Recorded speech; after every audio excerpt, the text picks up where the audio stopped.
বসছেন তো এখন তো যেটা দুই একটা মিস্টেক ঘটনা ছাড়া বাকি তো সবই দোকানটা দেখা না, কাজ হবে না। সব দোকান যদি এইভাবে ইয়ে করেন তাহলে তো আমার দোকানটা এই যে ভিড়ের কারণে জরিমানা করছি না করেন এটা জরিমানা না, আমরা জরিমানার উদ্দেশ্য না। আমরা দেখবেন এই যে প্রকাশ করে দেখাইতে বাধ্য দেখান। আমি মার্কেটে যদি বলেছি সবাই কম বেশি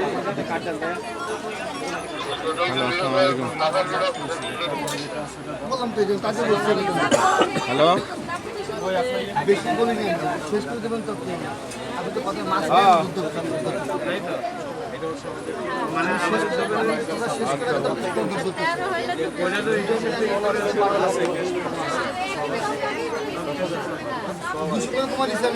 এই ক্যাশ মেমো কিন্তু আমি রাখতে বলছিলাম দোকানে আগে।